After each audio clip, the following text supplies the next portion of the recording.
आज दाऊद के नगर में एक उद्धारकर्ता जन्मा है। आज कब कब यीशु मसीह का जन्म हुआ? कब उद्धारकर्ता का जन्म हुआ? क्या आप इसके बारे में जानते हैं या आप भी भ्रमित हैं? आइए जानते हैं। प्यारे दर्शकों, प्यारे साथियों, आप सभी को यीशु मसीह के मीठे और मधुर नाम में शालोम। एक बार फिर से मैं आप सभी का स्वागत करता हूं। आपका अभिनंदन है आज की इस वीडियो में, जहां पर आप हमेशा हमारे साथ बने रहते हैं और मैं आपका धन्यवादित हूं कि आप हमेशा हमारे इन वीडियो का इंतजार करते हैं। आप सभी को क्रिसमस की बहुत बहुत बधाइयां कि आज दाऊद के नगर में तुम्हारे लिए एक उद्धारकर्ता जन्मा है और यही मसीह प्रभु है। लूका 2:11। यह सबसे महत्वपूर्ण बात है ना, कि हमारे लिए एक उद्धारकर्ता जन्मा है और वो मसीह प्रभु है। मैंने आपको क्रिसमस की हार्दिक बधाइयां दी है। अब किसी को तो यह बात बहुत अटपटी लगी होगी और किसी को यह बात ठीक लगी होगी, लेकिन आप जानते हैं क्यों? क्योंकि यह अभी नवंबर का महीना है जब यह वीडियो आपके सामने है और नवंबर के महीने में कोई क्रिसमस की बधाइयां नहीं देता। क्यों?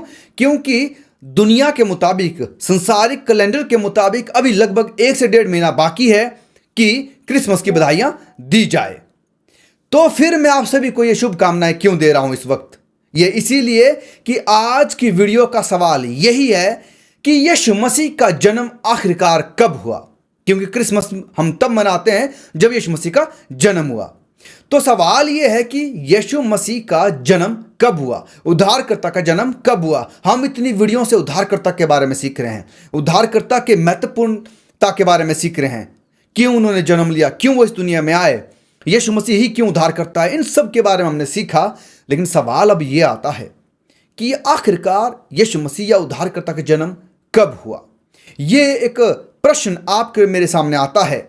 जब स्वर्गदूत ने कहा कि आज एक उद्धारकर्ता जन्मा है, तो आपके और मेरे अनुसार वो कौन सा दिन था जब ये उद्धारकर्ता जन्मे? क्या आपने कभी इसके बारे में सोचा? क्या आपने कभी गौर किया कि आखिरकार ये दिन कब है? मैं जानता हूं कि आपके जहन में इस वक्त क्या चल रहा है कि ये दिन कब है। पूरी दुनिया उस दिन को मनाती है। चलिए धीरे धीरे कुछ ऐसे रोचक तथ्य, कुछ ऐसे आश्चर्यजनक बातें सीखते हैं जो शायद ही आपने कभी सुनी होगी। चलिए आगे चलते हैं। इससे पहले कि हम उस दिन की चर्चा करें कि वो दिन या महीना कब है जब यीशु मसीह का जन्म हुआ था, आइए पहले वर्ष की बात कर लेते हैं कि आखिरकार किस वर्ष में यीशु मसीह ने जन्म लिया, किस वर्ष में इस दुनिया में आए थे। शास्त्रों में उस सटीक वर्ष का कोई उल्लेख नहीं है जिसमें यीशु का जन्म हुआ था।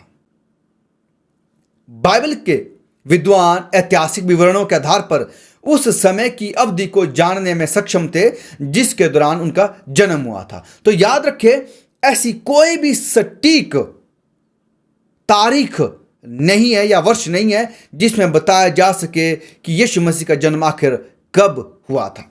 अगर हम मत्ती की किताब पढ़ें तो मत्ती उसका 2 की कहता है कि यीशु हेरोदेस राजा के दिनों में पैदा हुआ था। इस हेरोदेस की मृत्यु 4 ईस्वी पूर्व के वसंत में हुई, जिसमें नवीनतम समय पर यीशु का जन्म पृथ्वी पर हुआ था। मत्ती 2:16 कहती है, हेरोदेस ने यीशु को मारने की कोशिश की और उसने सभी नर बच्चों को जो 2 सालों से छोटे थे उन बच्चों को क्या कर दिया, मारने की आज्ञा दे दी। यह जोड़ी गई जानकारी यीशु मसीह के जन्म के लगभग 4 ईसा पूर्व में बताएगी। तो यहां से हमें पता चलता है कि हेरोदेस के समय में जब उसने शासन किया और ये सब जो आज्ञाएं दी, ये लगभग 4 ईस्वी के आसपास में हुई, 4 ईसा पूर्व के आसपास में हुई। और आइए कुछ और बातें सीखते हैं। लूका 2:1 और 2 में जब हम पढ़ते हैं, आइए पढ़ते हैं यहाँ क्या लिखा गया है। उन दिनों में अगस्तुस कैसर की ओर से आज्ञा निकली कि सारे जगत के लोगों के नाम लिखे जाएं। यह पहली नाम लिखाई उस समय हुई जब क्विरिनियुस सूरिया का हाकिम था। तो यहां जब हम पढ़ते हैं तो कैसर अगस्तुस ने 27 ईसा पूर्व से 14 ईस्वी तक शासन किया। इस बात को याद रखें, 27 ईसा पूर्व से उन्होंने शासन किया 14 ईस्वी तक। तो उन्होंने इस क्षेत्र में 2 बार नेता के रूप में कार्य किया और अपने पहले शासनकाल के दौरान उन्होंने एक जनगणना का आदेश दिया। सभी मामलों में हम फिर से इसी बात पर पहुंचते हैं कि यीशु मसीह का जो जन्म है वो अभी भी लगभग 4 ईसा पूर्व के आसपास में है। आइए एक और आयत बाइबल से पढ़ते हैं, लूका 3:23। यहां पर मसीह कहते हैं, यीशु ने अपनी सेवकाई लगभग 30 वर्ष की आयु में प्रारंभ की। और लूका 3:1-3 में कहता है, तिबिरियुस कैसर के राज्य के 15वें वर्ष में जब पुन्तियुस पिलातुस यहूदिया का हाकिम था और गलील में हेरोदेस नाम चौथाई का, इतुरैया और त्रखोनीतस में उसका भाई फिलिपुस और अबिलेने में लिसानियास चौथाई के राजा थे।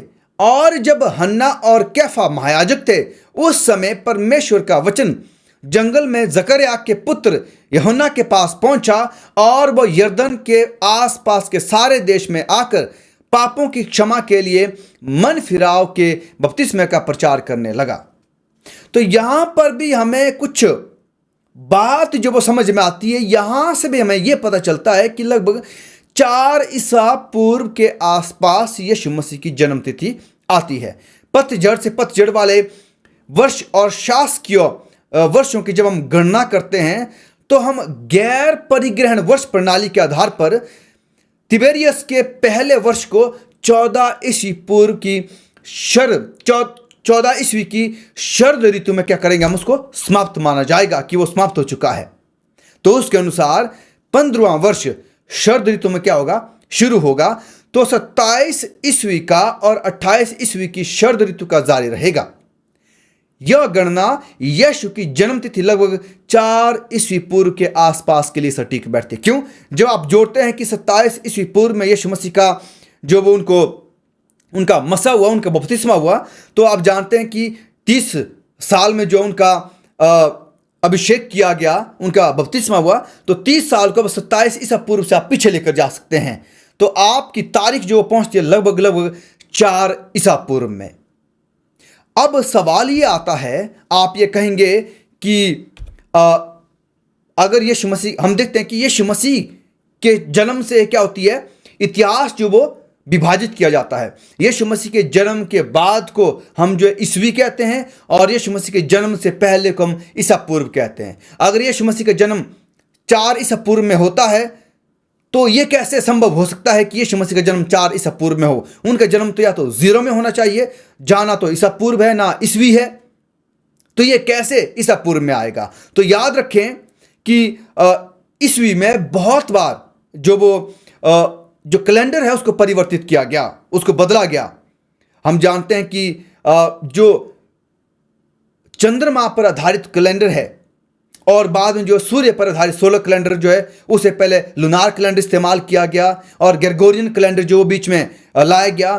तो जब इनको बदला गया तो उस समय में जब पीछे के लिए सटीक तारीखें देखी गई तो पता चला कि यीशु मसीह का जन्म जब हुआ था तो वो क्या तारीख थी, वो लगभग 4 ईसा पूर्व का समय था, 4 ईसा पूर्व का वर्ष रहा वो।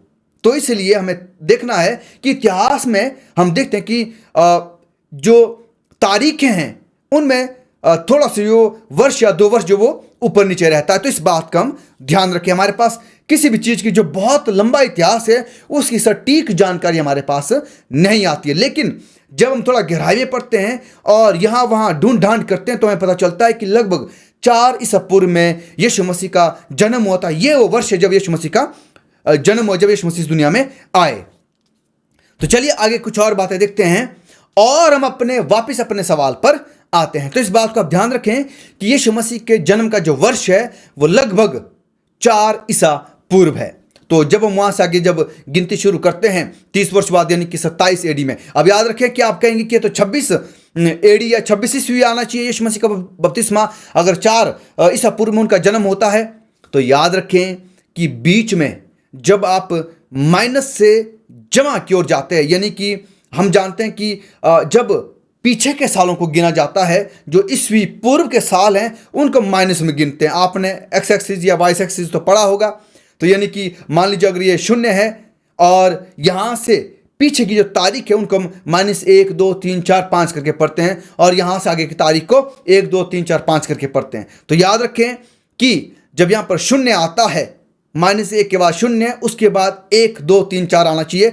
हम इस बात को आगे मैं आपको ब्लैक बोर्ड में या किसी तरह से मैं आपके सामने इस बात को रखूंगा कि कैसे हम इस बात को सीख सकते हैं कि यीशु मसीह का जन्म 4 ईसा पूर्व में कैसे हुआ। अगर 4 ईसा पूर्व में यीशु मसीह का जन्म हुआ तो 26 एडी में तो उनका बपतिस्मा होना चाहिए था, या 27 में उनका, तो 27 में कैसे होता है, इसके बारे में भी हम बातचीत करेंगे।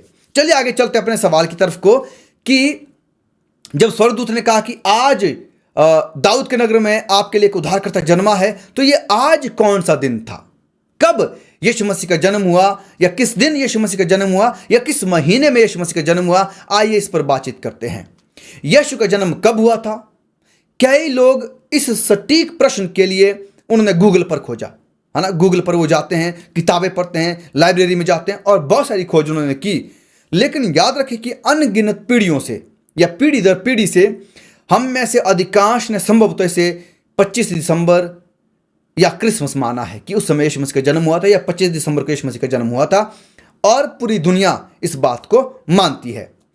हम देखते हैं चूंकि दुनिया दशकों से, शायद सदियों से और बड़े पैमाने पर 25 दिसंबर को यीशु मसीह का जन्म मनाती आ रही है, और दो सुसमाचार है जहां पर हमें यीशु मसीह के जन्म का वृत्तांत मिलता है। वहां पर हमें यीशु मसीह की कहानी मिलती है कि कैसे यीशु मसीह का जन्म हुआ।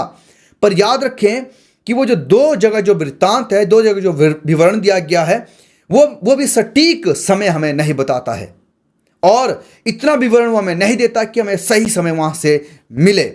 लेकिन कुछ खोजियों ने, कुछ बाइबल के विद्यार्थियों ने, जब उन्होंने खोज की और उन्होंने पाया कि एक सटीक समय हम बेशक ना निकाल सके, पर एक समय सीमा हम निकाल सकते हैं कि जब यीशु मसीह का जन्म किस समय के आसपास हुआ। चलिए कुछ खोजते हैं और देखते हैं कि यीशु मसीह का जन्म कब हुआ। आप और मैं यीशु मसीह का जन्म 25 दिसंबर को, या दुनिया क्रिसमस के समय में मनाती है। लेकिन आइए बाइबल को देखते हैं कि बाइबल क्या कहती है। क्या हम सटीक हैं, क्या हम सही हैं, या हम भ्रांति में हैं, भ्रम में हैं, या हम गलत हैं, हम त्रुटियों पर हैं, हम गलत सिद्धांतों का पालन कर रहे हैं। आइए चलिए खोजते हैं कि बाइबल हमें क्या बताती है। आइए पहला कारण जब हम पढ़ते हैं तो लूका 2 की 7-8 में बताया गया है कि जब यीशु का जन्म बैतलहम में हुआ था तो चरवाहे रात में अपने झुंडों की देखभाल कर रहे थे।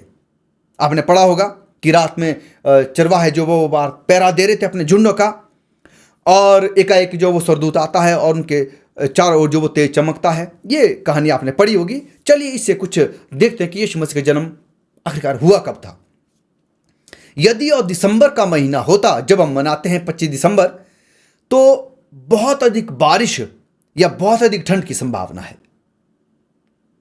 तो चरवाहों का इस ठंड के मौसम में आश्रय लेने के लिए उनकी तलाश करने की संभावना अधिक है। यानी कि वो इस ठंड में बाहर ना रहकर क्या करते, वो आश्रय लेते, कहीं गुफा में होते, या किसी पुराने घर में होते, या अपने जगह में होते।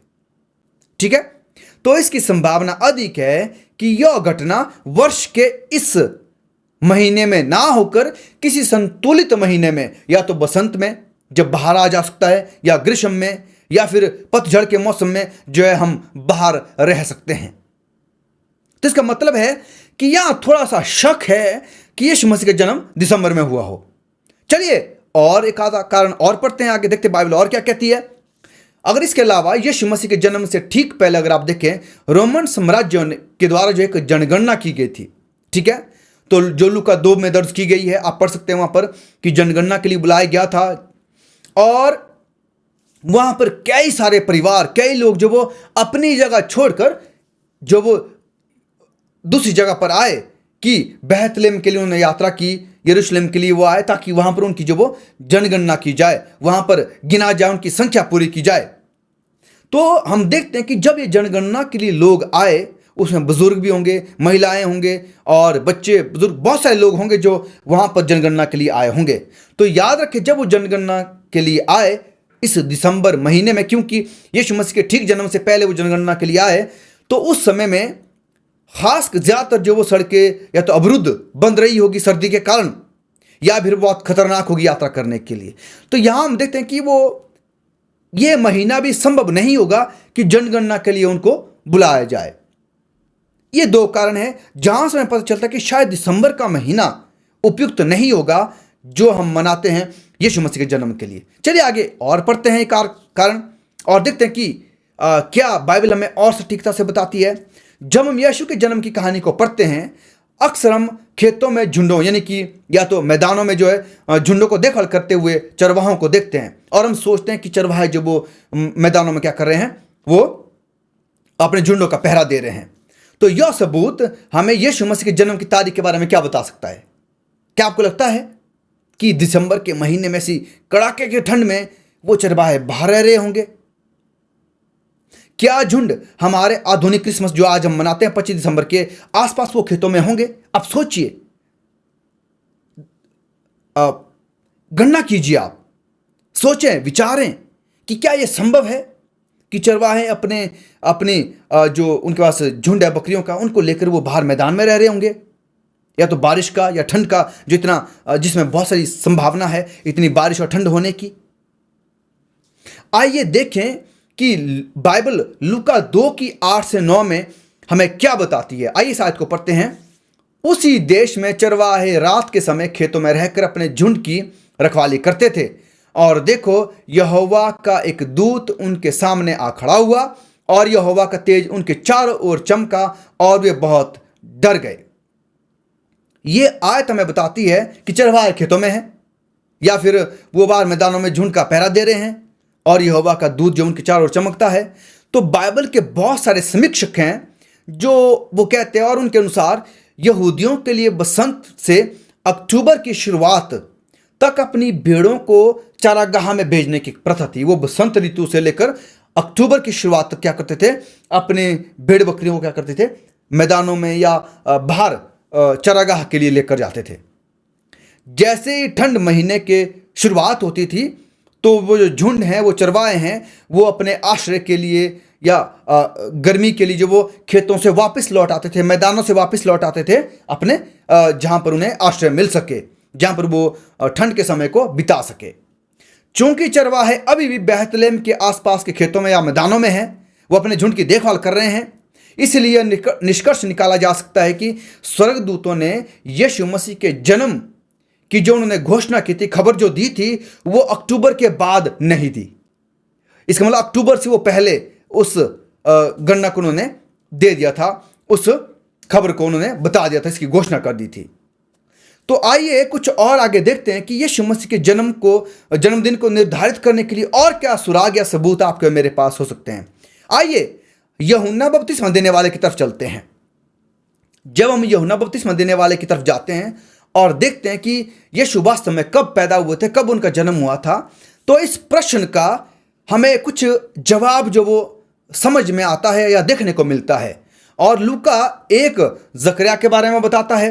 जकरिया यानी कि जो यूहन्ना बपतिस्मा देने वाले के पिता हैं, दुनियावी पिता हैं। तो वहां पर हम देखते हैं, और वो जकरिया जो वो अबिय्याह के याजक वर्ग से थे, ठीक है, और उनकी पत्नी जो एलीशिबा है वो बांझ थी, और मंदिर में सेवा करने के दिनों के बाद यूहन्ना बपतिस्मा देने वाले से वो गर्भवती होती है। यानी कि जब जकरिया जो वो खुदा के घर में, खुदा के भवन में जब सेवा कर रहा था, उस सेवा को करने के बाद जो वो एलीशिबा क्या होती है, वो गर्भवती होती है।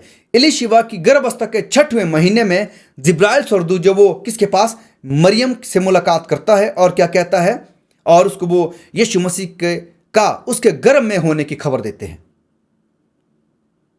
तो यहां पर हम देखते हैं कि यीशु मसीह के गर्भ में आने और एलीशिबा के गर्भ में यूहन्ना बपतिस्मा देने वाले के आने में 6 महीने का लगभग गैप है या अंतर है।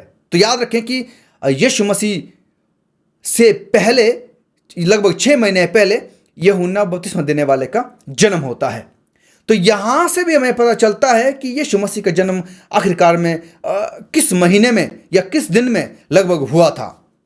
और यहूदी याजकों के अनुसार अगर आप पढ़ें तो 24 क्रमों में विभाजित किया गया था कि वो मंदिर की सेवा करे पूरे साल में। पूरे साल में अगर सेवा करनी है यहूदी याजकों को, तो वो 24 वर्गों में या 24 क्रमों में उसको विभाजित किया गया था। और जो अबिय्याह का वर्ग था तो वो 8वां क्रम था। ठीक है, आप पहला इतिहास उसकी 24 की 6 से 19 तक पढ़ सकते हैं, वहां पर उनके क्रम के बारे में लिखा गया है। तो अबिय्याह का जो क्रम था वो 8वां क्रम था सेवा करने में। और याजकीय चक्र में ये जो अबिय्याह का जो 8वां क्रम था ये लगभग 10वें सप्ताह के दौरान आता था। कब? 10वें सप्ताह के दौरान में सेवा करने का मौका उन्हें मिलता था, अवसर मिलता था। तो 10वें सप्ताह की शुरुआत जो वो सिवान महीने के दूसरे, सिवान महीना जो वो यहूदी कैलेंडर का महीना है, और उसके दूसरे सब्बत के साथ होती है। यानी कि सिवान महीना का जो दूसरा सब्बत है, लगभग जो वो आप कहेंगे कि 14 दिन के बाद या 13-14 दिन के बाद जो वो दूसरा सब्बत जो होता है, तो उस समय के आसपास में उसके सेवा करने के दिन आते थे। तो याद रखें, जो कि लगभग मई के मध्य से लेकर जून के मध्य तक चलता है। सिवान का महीना जो मई के मध्य से जून के मध्य तक चलता है। और जकरिया ने अपनी याजकीय जो सेवा है, जो कर्तव्य है, उससे लौटने के बाद वो जो क्या होता है, एलीशेवा के पास जाता है। और एलीशेवा क्या होती है? गर्भवती होती है यूहन्ना बपतिस्मा देने वाले से लेकर। तो यहां से अब हमें पता चलता है, अब हम धीरे धीरे सटीक, मैं जानता हूं कि थोड़ा सा लंबा हो रहा वीडियो, लेकिन जानना बहुत जरूरी है। और अब हम देखते हैं कि अगर आप देखें कि जकरिया जो वो लगभग, अगर वो जून के महीने में जो अपनी सेवा समाप्त करता है, तो उसके बाद जब वो एलीशिबा के पास जाता है, तो वहां जब एलीशिबा गर्भवती होती है, तो उसके 6 महीने बाद आप देखते हैं कि मरियम के पास जब जिब्राइल आता है, जो लगभग दिसंबर के आसपास होता है। तो यहां पर थोड़ा सा गणना में जो जब हम करते हैं बाइबल से को पढ़कर, तो अब हमें जो वो 25 दिसंबर की तारीख है क्रिसमस की, वो थोड़ी सी अटपटी सी लगती है। आप सोच रहे हैं, विचार कीजिए, आप बार बार आयत को पढ़िए जो मैं आपके सामने लेकर आ रहा हूं। अगर आप समझ नहीं पा रहे हैं, वापस जो है वो रिवाइंड कीजिए, आप वापस जाइए इस वीडियो में और फिर से देखिए कि आखिरकार मैं क्या कहने की कोशिश कर रहा हूं। चलिए लूका 1 की 24 से 28 और 31 पढ़ते हैं। आइए देखते हैं वहां क्या लिखा गया है। इन दिनों के बाद उसकी पत्नी एलीशिबा गर्भवती हुई और 5 महीने तक अपने आप को यह कहकर छिपाए रखा कि मनुष्य में मेरा अपमान दूर करने के लिए प्रभु ने इन दिनों में कृपा दृष्टि करके मेरे लिए ऐसा किया है। 6वें महीने में, देखिए 5 महीने तक वो छिपी रही, और 6वें महीने में परमेश्वर की ओर से जिब्राइल स्वर्गदूत गलील के नासरत नगर में एक कुमारी के पास, जो कि मरियम है, उनके पास पहुंचता है। और 6वें महीने में, तो यहां देखिए वो 6 महीने का गैप है, जिसकी मंगनी यूसुफ नाम दाऊद के घराने के एक पुरुष से हुई थी। उस कुमारी का नाम मरियम था। और स्वर्गदूत ने उसके पास बितरा कर कहा, आनंद और जय तेरी हो, जिस पर ईश्वर का अनुग्रह हुआ है, प्रभु तेरे साथ है। और देख, तू गर्भवती होगी और तेरे एक पुत्र उत्पन्न होगा, तू उसका नाम यीशु रखना।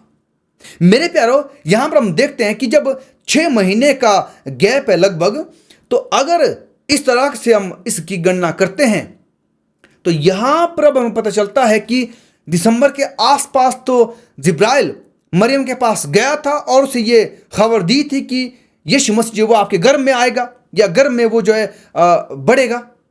तो इसका क्या मतलब है? दिसंबर से अगर अगले दिसंबर तक देखा जाए तो वो तो 12 महीने होते हैं, जबकि एक मनुष्य की, एक मानव जो गर्भावस्था की अवधि है वो लगभग 9 महीने होती है। तो अब हम इस बात से क्या पता लगाएं कि यीशु मसीह का जन्म कब हुआ होगा, क्या दिन रहा होगा, कौन सा महीना रहा होगा। चलिए, साल तो हमने देखा कि लगभग 4 ईसा पूर्व के आसपास है, लेकिन कौन सा महीना होगा या कौन सा दिन वो होगा। मेरे प्यारो, ये बात मैं एक बार के लिए आप पर छोड़ देना चाहता हूं कि आप सोचें कि आखिरकार यीशु मसीह का जन्म कब हुआ होगा। क्या हम गलत हैं या फिर बाइबल को पढ़ने में हमसे थोड़ी सी गड़बड़ हो रही है? मैं चाहूंगा फिर से आप इन आयतों पर जाएं, फिर से इस वीडियो को देखें, जकरिया के बारे में देखें, चरवाहों के बारे में देखें कि कब यीशु मसीह का जन्म आखिरकार कब हुआ होगा। क्या यह संभव है कि चरवाहे बाहर मैदान में घूम रहे होंगे या खेतों में पहरा दे रहे होंगे, या फिर जकरिया के या यूहन्ना बपतिस्मा देने वाले के जन्म से जब हम पता चलता है, तो अगर हम देखते हैं कि अगर दिसंबर में यीशु मसीह का जन्म होता है 25 दिसंबर को, तो आप देखेंगे उससे 6 महीने पहले अगर आप देखें तो कब फिर जो है वो यूहन्ना का जन्म हुआ होगा, या उसे ये खबर दी गई होगी इलीशिबा को।